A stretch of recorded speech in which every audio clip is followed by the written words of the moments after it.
Բարև ձեզ հարգելի հեռուստադիտողներ։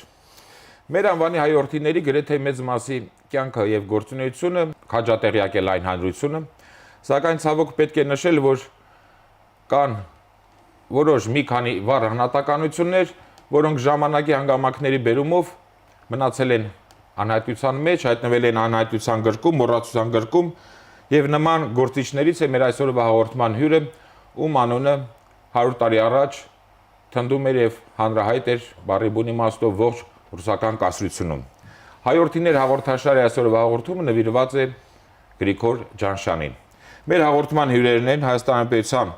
կրթության պետական տեսչության պետ, մանկավարժական գիտությունների տեխնացու Արամ Կարապետյանը եւ Հայագիտակ հրատարակչության տնօրեն գրականագետ Ալբերտ Իսոյանը։ Բարի գալուս հարգելի պարոնայք, շնորհակալություն հրավերը ընդունելու համար։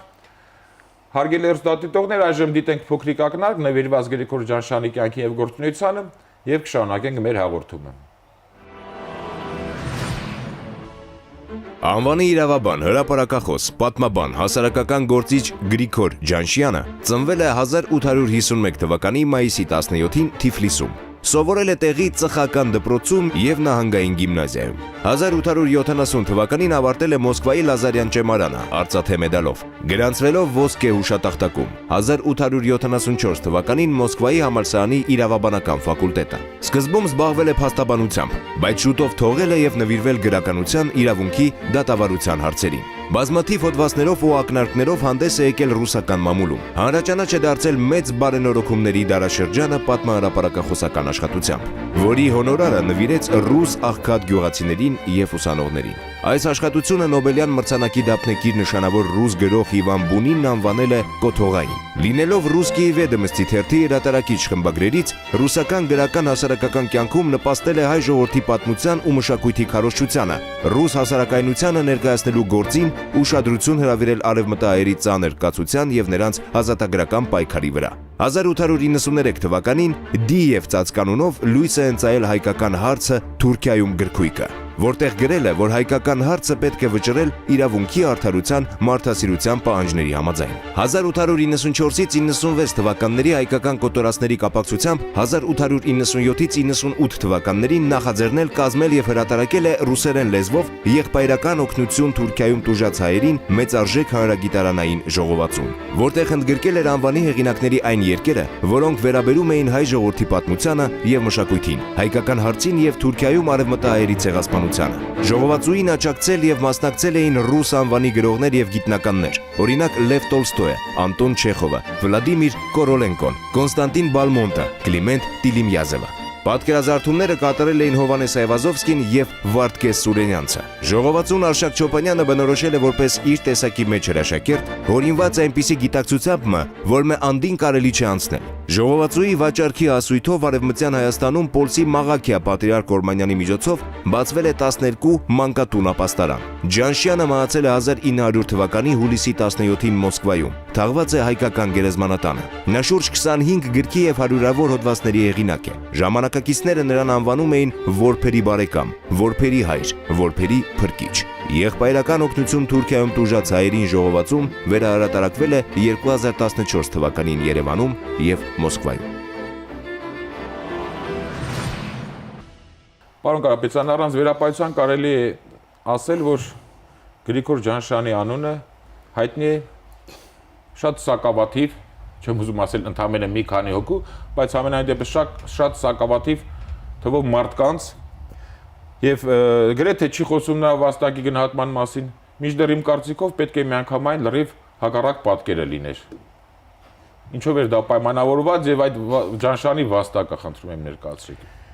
Շնորհակալություն հրավերի համար։ Պետք է ասել, որ Գրիգոր Ջանշյանը բացառիկ երևույթ է, ինչպես ռուս հասարակական մտքի ձևավորման բնագավառում, այնպես էլ մեր ժողովրդի, հայոց դատի, հայ մշակույթի պահպանման, քարոզչության եւ վերլուծման առումներով։ Ինչպես ասում են, Աստծուն որոնելիս հանդիպել եմ Ջանշյանին։ Այս անունը,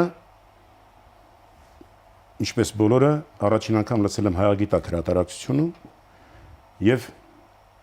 նկատեցինք, որ անազնիվ եւ անարդարացի է որ այդպիսի բեղուն մարդը իր ժողովրդին անմնացորդ նվիրված հայորդու անունը մնացել է այդպես անհայտ եւ ոչ միայն հանրագիտարաններում շատ կծկտուր տեղեկություններ կան այդ մեծ հայի մասին, այլ միաժամանակ մեր ժողովուրդը չկարողացավ նույնիսկ նրա աշխատություններից որևէ մեկը գոնե հայերեն թարգմանել եւ դնել հայ հասարակության արչեւ։ Այսինքն ռուս շրջանակները ռուսական ավելի անհամեմատ ավելի լավ գիտեք, քան մենք։ Անպայման։ Ես ավելին ասեմ, 2008 թվականին ռուսները վերահրատարակեցին ամբողջ գրական ժառանգությունը, հատկապես իրավագիտության բնագավառին վերաբերող, որովհետև ռուս իրավագիտության զարգացման գործում աննկարագրելի է այս վտիտ հայորդու դերն ու նշանակությունը, որովհետև նրա միջոցով ուրեմն մեկնաբանվեցին նորովի յուրովի Ալեքսանդրյան ուրեմն դատական ռեֆորմները, որոնք ռուս հասարակությունը բաժանել էին, երկատվել է ռուս հասարակությունը եւ բաժանված էր երկու մասի։ Մի մասը կերակրատաշտից հեռացել էր դժգոհեր ռեֆորմներից, մյուս մասը երիտասարդությունը հատկապես, որի մտքերի արտահայտիչն էր Գրիգոր Ջանշյանը, ուրեմն գովերքում էին եւ փառաբանում ուրեմն Գրիգոր Ալեքսանդրյան ռեֆորմները։ Ինչու էր ուրեմն առաջին հերթին դժգոհ ռուս հասարակությունը, ռուս հատկապես այն մարդիկ, այն հասարակության, այն ուրեմն շերտը, որը որ մոտ էր կերակրատաշտին։ 24 միլիոն մարդ ճորտությունից ազատվեց այդ ռեֆորմների պատճառով։ Մարդկանց գրպաններին ուրեմն խոշոր չափերի վնաս հասցրեց ռեֆորմները եւ լինելով ջատագովը այս ռեֆորմների պրոպագանդման քարոզչության, բնական բան է այս մասի ատելությունն էր, այս մասը ատելությամբ էր լցված Գրիգոր Ջանշյանի նկատմամբ։ Եվ ինչու հետագայում, ասենք նրա մահվանից հետո, ինչու սովետական այդ 70 տարիների ընթացքում ոչ մեկը չկարողացավ հիշել, չհանդգնեց հիշել այդ մեծ հայորդին, պետք է մոռացության մատնվել։ Այո, որովհետև նա ցարական ռեֆորմների ուրեմն երկրպագուն էր եւ ցարական ռեֆորմների պրոպագանդիստն էր։ Ցարական դատավարության գովերքիչն էր, դրա համար հասկանալի է, որ այդպիսի պայմաններում, սովետական պայմաններում վերցնել գովերքել ռուս իրավագետին, ռուս, ասենք հրապարակախոսին, կարծում եմ գոնե այն ժամանակ սովետական քաղաքականությունը չէր կարող։ Բայց պետք է ասեմ, որ դարավերջին Ալեքսանդր Ծատուրյանը, նշանավոր հայ բանաստեղծը, ուրեմն Արվակ, այդպիսի նույն ոգով, ինչպես եղբայրական օգնություններ, այդ նույն ոգով ուրեմն ցանկացավ որպես հիշատակ, որպես ուրեմն հարգանքի նշան այս մեծ հայորդու հիշատակին, ցանկացավ կոչ անել բոլոր հայ մտավորականներին, որպեսզի շարունակվի այն գործը, որը սկսել էր Գրիգոր Ջանշյանը։ Մանավանդ, որ հարցը վերաբերում էր որբերին, որովհետև ժողովուրդը դրան արդեն տվել էր որբերի հայր, որբերի փրկիչ պատվանունները։ Այդ գործին, այդ հիմնարար աշխատանքին մանրամասը կանդրադառնանք։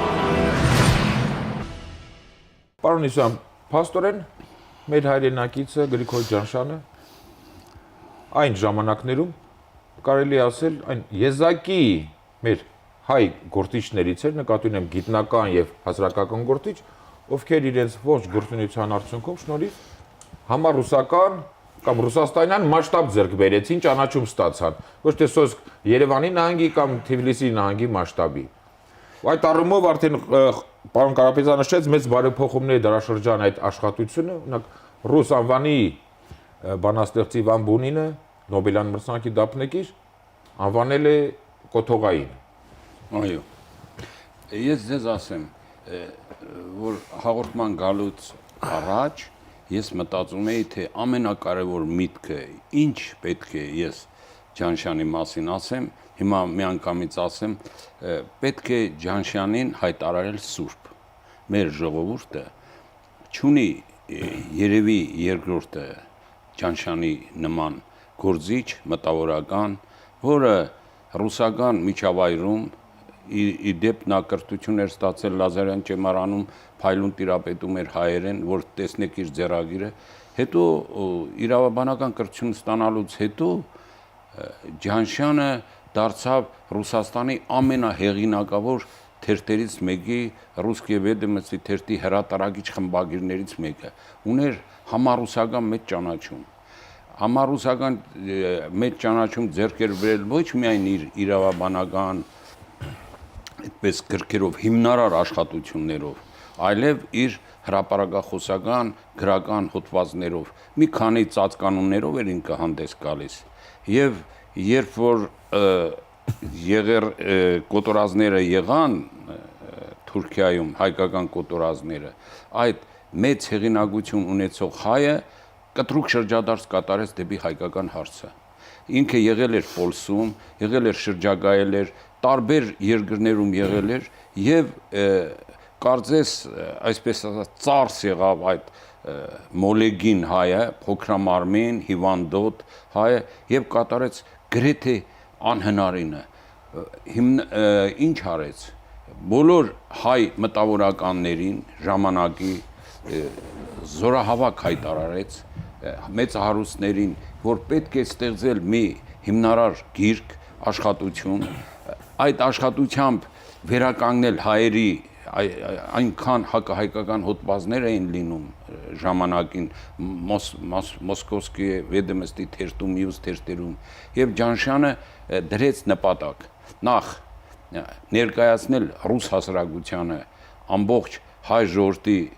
ծառայություններ անցած ճանապարհը, երկրորդ ներկայացնել ժամանակի հայկական արևմտյան Հայաստանի ծանր իրավիճակը, երրորդ ստեղծել մի միաբանություն հայ բուրժուազիայի, մեծ հարուստների, որոնք միավորվեն մի նպատակի շուրջ, իրենց ազգի փրկության, համազգային ինչ-որ ներդաշնակություն։ Այո, եւ ամենակարևորը գործնական օգնություն որբերին։ Տեսեք, այս գիրքը, որը կանդրադառնանք իհարկե գրքին առանձին կանդրադառնանք, որտեվ եւ կարողացավ այս մի քանի նպատակները ինքը իրագործել լիովին եւ շատ բարձր մակարդակով։ Շնորհակալություն։ Պարոն Կարապետյան, Ջամշյանը արդեն որպես հրապարակախոս, նրա հրապարակախոսական ոչ ժառանգության մեջ երևի առանցքային նշանակություն ունի հայկական հարցին եւ հայոց ցեղասպանության վերաբերող այդ երկու հիմնարար թեմաների վերաբերող նյութերը։ Կարող ենք ասել, որ ռուս իրականության մեջ Ջամշյանը նաև համակարգված ձևով հայկական հարց, հայոց ցեղասպանություն այդ թեմաների սկզբնավորողը եղավ։ Ես ուզում եմ մեջ բերել ռուս ժամանակի նշանավոր մտավորական թատերագիր գրաքննադատ հրապարակախոս Ամֆիթեատրովի ասածը Գրիգոր Ջանշյանի մասին։ Ասում էր Ջանշյանը կարող է դառնալ իդեալ ազգությամբ ոչ ռուս մտավորականի համար, որոնք անսահմանորեն նվիրված են այն երկրին, որտեղ ապրում եւ գործում են, բայց մի վարքյան չեն մոռանում իրենց ցեղակիցներին եւ իրենց հայրենակիցներին։ Հրաշալի գնահատական է տրված։ Իսկապես Ջանշյանը ռուս մտավորականության մեջ եզակի երևույթներից մեկն է եղել, բայց ինչպես բոլոր ռուսահայերը, նրանց շատ քիչ է հետաքրքրել հատկապես թուրքահապատակ հայերի վիճակը։ Նրանք, եթե ուշադրություն մենք դարձնենք, ռուսահայերի մեջ այդպես ընդգծված անհատականություններ չեն եղել, որոնք որ կոչ անեն գնան Հայաստանը ազատագրեն կամ հայերի օգնություն ցույց տան եւ այլն։ Ջանշիևը եզակի մարդկանցից մեկն է նրանցից, որոնք որ կոչ արեց եւ իր օրինակով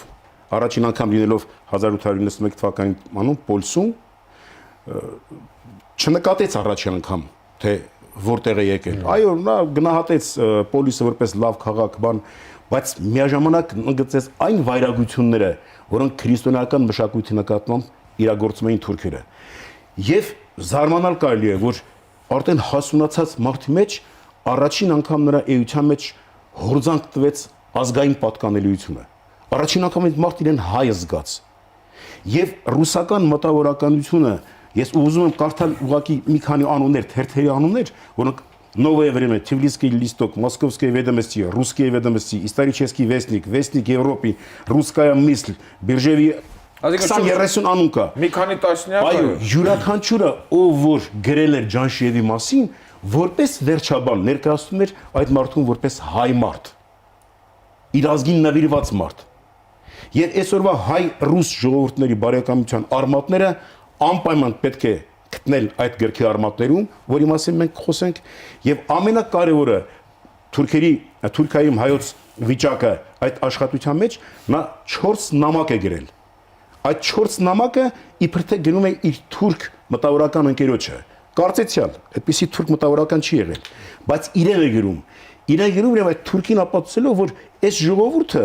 հասարակ ժողովուրդ չի։ Այդ ժողովուրդը Իվան Ահեղի, Պյոտր Պետրոս Մեծի, Եկատերինա II-ի, Պավել առաջինի, Ալեքսանդր II-ի, Նիկոլայ առաջինի, Նիկոլայ II-ի, Ալեքսանդր II-ի ժամանակ ասում է ամեն մի ցար իր պարտքն է համարել այդ ժողովրդին արտոնություններ տալը։ Հասկանում եք։ Եվ առաջին անգամ, եւ այս նամակները ոչ թե թուրքիներ ուղղված, այլ առաջին հերթին ուղղված էր ռուս մտավորականությանը, որպես նրանք ճանաչեն հայերին, որ մի քանի ստոր առևտրականներ, չարչիներ, որոնք ասեն գործում էին Ռուսաստանում, այդ չի հայ ժողովուրդը։ Հայ ժողովուրդը եւ այդ գրքի մեջ ուրեմն նա բերել է հսկայական մեծ թվով ուրեմն աշխատություններ տարբեր ուրեմն հեղինակների կողմից, որոնցով ապացուցում է, որ հայ ժողովուրդը սա է։ Մանավանդ որ այն ժամանակ ռուսական իրականության մեջ տիրապետում էր սոսկալի հայատացություն։ Հասկանում եք, Վերիչկո անունով Զակավկազիա թերթի խմբագրին հանեցին աշխատանքից ցարական Ռուսաստանում հակահայկական այս ողորմելի ուրեմն գործունեության համար։ Այսինքն Գրիգոր Ջանշյանը մենակ, միայնակ մի քանի ինստիտուտների աշխատանք էր այս ներկա տերմիններով ասած կատարում, այդ դրա մասին հրաշալի ասել Արշակ Չոպանյանը, պարոն Հուսյան, չէ՞։ Իր աշխատանքի մեջ մի ակադեմիայի գործ է արել։ Երբ որ խոսք է բացվում հայ գրքի մասին, հայ ժողովրդի ճակատագրին վերաբերող գրքեր, առհասարակ հայ գիրք, ամենակոթողային գրքերից մեկը, ես կասեի ամենակոթողային գիրքը եղբայրական օգնությունն է։ Հենց այդ առումով պարոն Իսոյան, հայագիտակ հրատարակության գործունեությունը այնպես է ստացվում, որ ձեր տպագրած հրատարակած ամեն գրքով կարծես թե ուզում եք նաև ընթերցող հասարակությանը զարմացնել, բայց այս գիրքը գրքի զարմացած էլ մնում է։ Բոլոր այդ նախորդ բոլոր զարմացումներին գերազանցեց։ Պիտի խնդրեմ ներկայացնեք այս գիրքը Բրատская помощь Արմյանам եղբայրական օգնություն հայերին,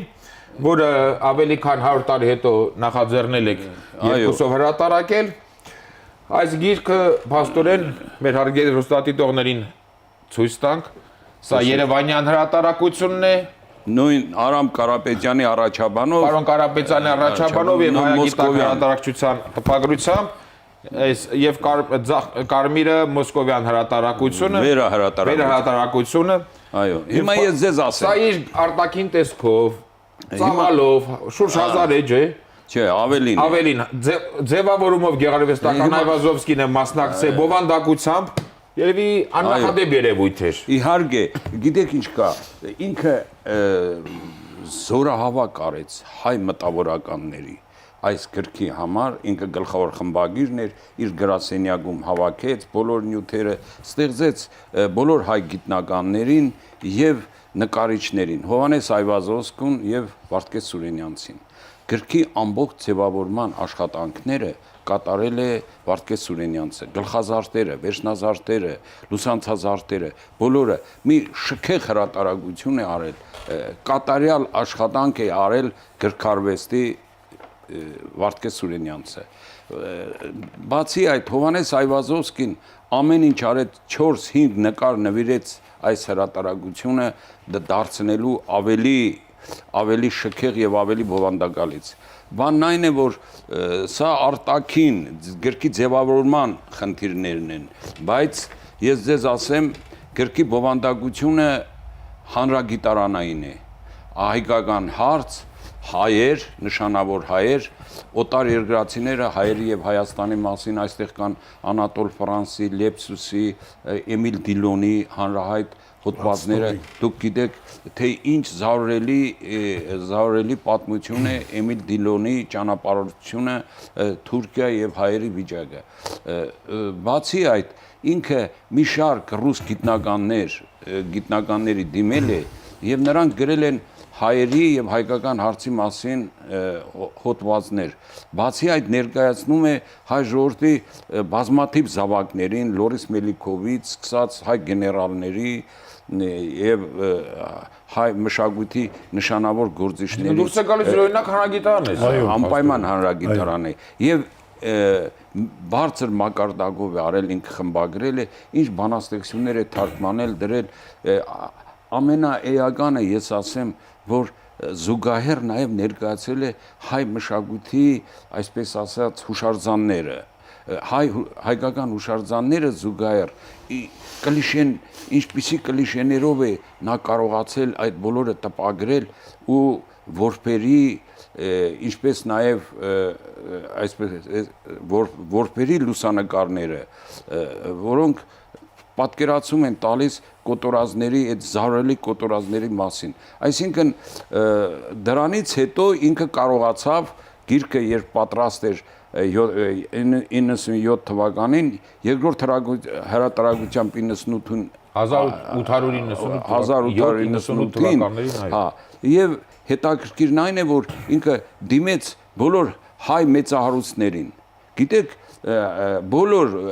հայ մեծահարուստները դրամական օգնությամբ Մանթաշյանցը 300 ռուբլի էր տվել, ասեմ, որպեսզի պատկերացնեք, 3000 ռուբլի տվել է Առաքել Ծատուրյանը։ Դա եւ հավաքեց մեծ գումար, այդ ամբողջ գումարը փոխանցեց Երևի դա էլ է եզակերևույթը, որ բոլոր հայ ժամանակի մեծարուսները մեկ բարդուպես իրենց պարտքը համարեցին։ Հետաքրքիրը գիտեք որն է, որ բացի հայերից մասնակցեցին նաև շատ ռուսներ, այնև ազնվական տներ գումարներով եւ ինչ արեց։ Մենակ նրա նպատակն էր այս գրքի օրինակները, պարոն Կարապետյանը ավելի լավ գիտի, օրինակները ուղարկեց Փարիզ, Լոնդոն, Փարիզում Արշակ Չոպանյանին, որ չէր ճանաչում, Արշակ Չոպանյանին նամակներ գրեց, որ խնդրում եմ քանձնել այս մի օրինակը Կաշվեք ազգով, օրինակ Անատոլ Ֆրանսին, մյուսը Պիեր Քիարին եւ այլն, որպեսզի նրանք պատկերացում կազմեն հայկական հարցի մասին։ Ահա այս կոթողային գիրքը Հայագիտակը հրատարակել է մեծ սիրով, մեծ պատասխանատվությամբ եւ մեզանից հետո Մոսկվայում վերահրատարակեցին նույնպես գրքի ամբողջ իմաստը բարեգործությունն է, գութն է, խիղճն է, հայի խիղճը։ Գրքի ասույթն է տրամադրվեց Արևմտյան Հայաստանում, որ մակասների Օրմանյանի ավելացնեմ, այո։ Ուրեմն գիրքը երկու հրատարակություն ունեցավ Մոսկվայում։ Մեկ ավարտ 3600 օրինակ 4 ամսում իրացվեց։ Այդ մեծ մարդը ոչ միայն գրքի, ասենք, գեներատորներ, գրքի ստեղծման, խմբագիրներ, կազմողներ, հրատարակողներ, այն միաժամանակ վաճառողներ։ 66000 ռուբլի ցարական գումարը ոսկու արժեք ուներ, սա այսօրվա գումարով ոչ մասնագիտական հաշվարկով անում է մոտավորապես 5 միլիոն ուրեմն դոլար։ Այսքան գումարը անմնացորդ նախորդեց Արևմտյան Հայաստան, որտեղ ուրեմն բացվեցին 12 ուրեմն որփանոցներ Մուշում, Վանում, Հասանբելիում, Աղբակում, Դիարբեկիրում, Աղթամարում, Ալաշկերտում եւ այլ տեղեր, իդեպ մի երեխայի տարեկան պահելու գումարը եղել է 3 ռուբլի։ Մի ոչխարն արժել է 3 կոպեկ ժամանակ։ Ուրեմն այն էլ այնպիսի պայմաններում այս գումարն ուղարկել ցարական կառավարության ժամանակ, ուրեմն ցարական կառավարության արտաքին գործերի նախարարության միջոցով ուղարկում է պոլիս արքեբման պոլսոթեմի առաջնորդը Մաղաք Օղմանյանը եկեղեցիներում է բացվել։ Ուրեմն սա ոչ միայն, ասենք, սոցիալական խնդիր լուծեց, այլ միաժամանակ քաղաքական խնդիր։ Հայ եկեղեցին այդ տարիներին այն ուրեմն քաղաքական կշիռը չուներ, ինչի համար, որովհետև արդեն 3-4 դար հայ եկեղեցիները չէին կարողանում բացել որփանոցներ։ Ֆինանսի պատճառով, ցանկության բացակայության պատճառով չէին բան։ Առաջին անգամ եւ այդ բացակայության պատճառով դժբախտաբար ակտիվացան արտասահմանյան միսիոներները, որոնք եկան իրենց կրոնը բերելով, այդ երեխաներին հավաքելով գումար կարձերքները, հավաքելով, տանելով այնտեղ, իսկ հայ առաքելական եկեղեցին չէր կարողանում որփանոց բացել ֆինանս հակակարոշչական բան։ Սա հակակարոշչական։ Ուրեմն առաջին անգամ նաեւ բարձրացավ հայ առաքելական եկեղեցու կշիռը։ Օրմանյանն ամեն մի ամիսը մեկ վեհապար հայրապետին, Խրիման հայրիկին հաշվետվություններ ուղարկում, թե Խրմանի այդ մեծ բարերարի ուղարկած գումարները նա ինչպես է կարողանում ծախսել, ինչ է անում։ Գիրքը ժամանակին գնահատվեց որպես սիմֆոնիա։ Այո։ Ռուս մտավորականներից մեկը իր հոդվածի մեջ ասաց, սա սիմֆոնիա է, սա դաստիարակող մարդ է։ Եվ ասում է ընդհանրապես եւ նոր ժամանակների ավետարան։ Այո, ասաց ընդհանրապես ինքը լույս է։